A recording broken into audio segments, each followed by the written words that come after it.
morning, the White House has made its first comments since President Trump sparked outrage, claiming British and NATO troops were not on the front line in Afghanistan. Prince Harry joined Sir Keir Starmer in criticising the US president, with the Prime Minister branding his remarks insulting and appalling. James Goodison has the latest. 24 hours since comments that shocked America's allies and provoked calls for an apology, the president remains silent and the White House remains defiant. Donald Trump's words caused outrage across the UK. You know, they'll say they sent some troops to Afghanistan or this or that, and they did. They stayed a little back, a little off the front lines. And drew condemnation from prime ministers and princes alike. The Duke of Sussex, who served 2 frontline tours in Afghanistan, said the sacrifice of British soldiers deserved to be spoken about truthfully and with respect. And overnight, his wife, the Duchess of Sussex, backed her husband, posting a series of photographs on social media which highlighted Harry's role as patron of the Invictus Games and his military service. After returning from Davos, Donald Trump remained tight-lipped, but when asked by American media, the White House deputy spokesperson said, "President Trump is right. America's contributions to NATO dwarf that of other countries, and his success in delivering a 5% spending pledge from NATO allies is helping Europe take greater responsibility for its own defence." That response unlikely to sit well with the families of those British personnel who lost their lives.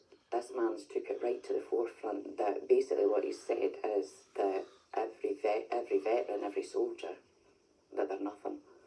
And I'm sorry, but my son was worth a lot more than that. With a public apology not forthcoming, all eyes now on the next phone call between President and Prime Minister. Another difficult day for the NATO alliance in an already trying week. James Goodison, ITV News. The government has today debating a bill in the Lords on Monday that would formalise the Chagos Islands handover deal in law. The Tories who opposed the deal called for the pause in light of the changing geopolitical circumstances. It comes after President Trump called the government's agreement to hand over the Chagos Islands to Mauritius a great act of stupidity. Ministers will be granted new powers to dismiss chief constables under new policing reforms. The Home Secretary will be able to force the resignation or suspension of senior police leaders judged to be underperforming. Every police officer in England and Wales will also be required to hold a licence to continue working. Andy Burnham has until 5 p.m. today to make a decision that could make or break his political career.